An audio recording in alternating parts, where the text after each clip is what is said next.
Para Deus nada é impossível. Eis que conceberás e darás à luz um filho. Sou Frei Alfredo, frade missionário inaciano, e neste canal trago a partilha da Palavra de Deus de cada domingo. Desde já peço que você possa, como sempre, compartilhar, curtir e principalmente se inscrever, que nos ajuda bastante. O caminho do Advento atinge então o seu ponto mais alto, o seu auge nesse domingo.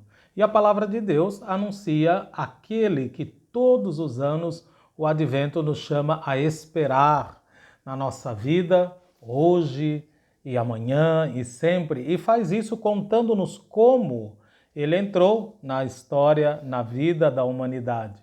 Nada mais propício, então, ouvirmos que o Evangelho deste último domingo do Advento, que termina com este para Deus nada é impossível. Porque sim, é com estas palavras que se encerra o episódio da anunciação do anjo Gabriel à Virgem Maria. É claro que para Deus nada é impossível, mas quando se trata do intercâmbio, do relacionamento entre Deus e o ser humano, é importante compreender que para Deus nada seja impossível, é necessário 3 atitudes fundamentais. A primeira é escutar a sua palavra. A segunda atitude é confiar nessa palavra escutada. E a terceira atitude é agir de acordo com essa palavra. Escutar, confiar e praticar, a gente poderia dizer, portanto. A primeira é escuta então a sua palavra. Depois vem a confiança, como disse, e o agir. Então, vamos compreender que o evangelista conclui o episódio da anunciação de Jesus assegurando que para Deus nada é impossível, porque, na verdade, aqui temos um caminho todo de abertura, um caminho todo de saída para o novo de Deus, onde nada deveria ser fácil, nada deveria fluir, nada deveria acontecer, mas Deus vem com o seu novo. E é bom lembrar também que lá na primeira carta de São Paulo a Coríntios, a gente traz essa memória aqui porque ela fundamenta isso que vai acontecer no Evangelho de hoje. Lá na primeira carta de São Paulo aos Coríntios, São Paulo diz que Deus escolheu o que é desprezado, que é débil aos olhos do mundo, o que nós talvez jamais escolheríamos, Deus escolhe. E foi isso que Deus fez na liturgia deste 4º domingo do Advento, que apresenta para nós o Evangelho de Jesus Cristo segundo Lucas 1, 26, 38. Lucas 1, 26, 38, que começa dizendo assim: no 6º mês o anjo Gabriel foi enviado por Deus a uma cidade da Galileia. Gabriel em hebraico significa força de Deus. A força de Deus, portanto, é a força da criação, é capaz de vencer qualquer resistência. E quando a gente verifica o lugar onde esta força de Deus foi enviado, já começamos a encontrar uma dificuldade, porque o anjo Gabriel não é enviado, não vai à região santa da Judéia, que tinha o nome de da região fundadora das 12 tribos de Israel, Judá, o lugar da presença de Deus, no templo de Jerusalém, não. A força de Deus é enviada a uma região tão desprezada que deve o seu nome ao profeta Isaías, lá no capítulo 28, versículo 23, no seu livro, quando diz que este lugar é o distrito dos gentios, quer dizer, dos pagãos, dos incrédulos, e, portanto, é uma região totalmente desprezada, a região das pessoas que, segundo se acreditava na época, nem mesmo poderiam ressuscitar, e por essas e outras era compreendida como uma região excluída da ação de Deus. E essa cidade da Galileia é chamada Nazaré, uma cidade tão medíocre, tão insignificante, que jamais tinha sido mencionada no Antigo Testamento, justamente por ser um lugarejo selvagem, habitado por gente considerada troglodita, que viviam nas cavernas, um tipo de gente belicoso. E o historiador da época dos evangelhos, Flávio Josefo, historiador romano, chegava a dizer que esse povo, ele diz que são tão belicosos os galileus, tão violentos, que eles já são assim desde pequenos. Vejam, o lugar e as pessoas do lugar totalmente, digamos assim, inconvenientes para que Deus se manifeste, mas Deus ali está. Temos mais uma novidade ainda. O anjo foi enviado a uma virgem prometida em casamento. E essa indicação de Lucas é de difícil compreensão para nós, difícil compreensão, porque os costumes matrimoniais daquela época, do Oriente Médio, de mais de 2000 anos atrás, são muito distantes e muito diferentes do nosso. Por isso que é um perigo comparar o casamento do Ocidente, do século XXI, cristão, com essa realidade tão distante da nossa. Mas para que a gente possa compreender, o matrimônio acontecia em duas etapas, e a primeira etapa era chamada de casamento. E acontecia no momento em que a moça de mais ou menos 12 anos, né, e entre um rapaz de 18 anos, mais ou menos. Depois de um ano, então, acontecia a segunda fase do casamento. Nessa primeira fase, eles não viviam juntos, não coabitavam. Era chamada, então, depois, a segunda fase, depois do segundo ano, então coabitariam e era chamada de núpcias. Então, a partir dessa informação, nós temos a certeza de que a menina estava na primeira fase do casamento, do matrimônio, quando ainda não era possível os cônjuges conviverem juntos e terem relacionamento entre eles. A moça, portanto, era casada e, portanto, o anjo é enviado a uma mulher nesse sentido. Depois tem outra coisa intrigante, é uma novidade também, porque Deus, na verdade, nunca havia se dirigido a sua palavra a uma mulher, porque a Bíblia afirma que o pecado veio da mulher e por causa de todos morremos. A virgem estava na primeira fase do casamento, prometida, portanto, com um homem da casa de Davi, chamado José, e o nome da virgem era Maria. Outra dificuldade aqui, porque entre tantos outros nomes que poderiam ser escolhidos para essa moça, que deveria dar à luz a Jesus, é escolhido uma moça cujo nome na Bíblia era considerado um nome ruim, um nome que traz azar. E o motivo é por causa da irmã de Moisés, que também se chamava assim, uma mulher ambiciosa que foi castigada e punida por Deus severamente com a lepra por ter mentido e por causa da sua ambição. Desde esse momento, então, o nome Maria não aparece mais na Bíblia. Mas agora Deus vem e se manifesta e o nome da Virgem era Maria. É mais ou menos como no nosso mundo hoje, nosso mundo cristão, alguém querer dar o nome de Judas, que é um nome bonito, aliás, era até o nome do outro apóstolo, dá o nome de Judas ao seu filho. Isso não acontece porque é um nome que está ligado a um episódio muito negativo, não é?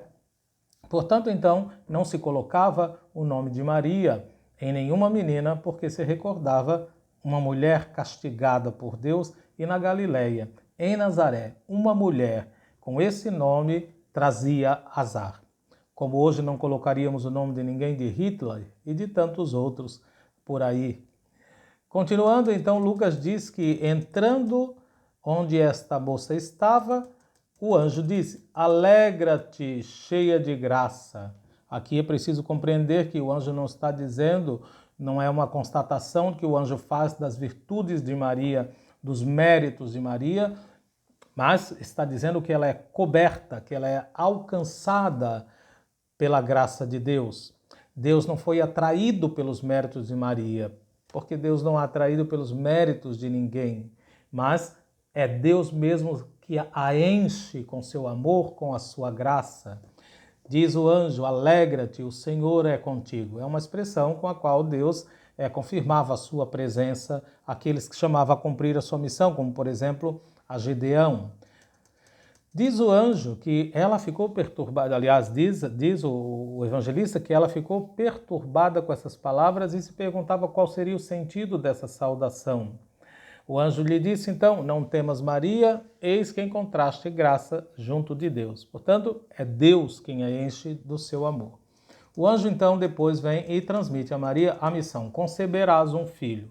E aqui começam as novidades, que depois vão se amadurecendo ao longo da vida de Jesus e do seu ensinamento. Maria é quem dará a luz e lhe porás o nome de Jesus. Isso também é inédito, porque uma mulher jamais colocaria o nome, não poderia dar o nome a um menino que nasce. Além disso, o nome do menino recém-nascido, primogênito, deveria ter o nome do pai, o que não acontece aqui também. Maria não dará o nome de José a esse menino. Ao contrário, portanto, a mulher é chamada a romper com a tradição, com o passado e abrir-se ao novo. E é ela, então, que deve dar o nome e não deve chamá-lo de José, como mandaria a tradição, mas vai chamá-lo de Jesus. Continuando, o anjo diz que este menino será grande, será chamado Filho do Altíssimo. O Senhor Deus lhe dará o trono de seu pai, o rei Davi, e reinará para sempre, e o seu reino não terá fim. Portanto, não é que este menino vai herdar o trono de Davi, não se trata disso. É uma ação nova, Deus vai lhe dar o trono. Esta é a promessa que o anjo faz a Maria. Uma promessa tão grandiosa, mas Maria não se descompõe diante dessa grande novidade, de todo esse novo que se apresenta neste episódio. Ela somente pergunta a modalidade, como? Como é que vai isso acontecer? Então Maria disse ao anjo, como acontecerá isso, pois não conheço o homem? Precisamente porque ainda não havia acontecido a segunda fase, a segunda etapa do matrimônio, as núpcias, quando começava a convivência entre os dois. O anjo lhe respondeu. Aqui então, com a resposta desse anjo, o Espírito Santo descerá sobre ti, o evangelista coloca a existência de Maria entre as duas descidas do Espírito Santo, na Anunciação, a primeira, e depois no cenáculo, com o Pentecostes, quando diz o Espírito descerá sobre ti. Portanto, existe uma nova criação em Maria.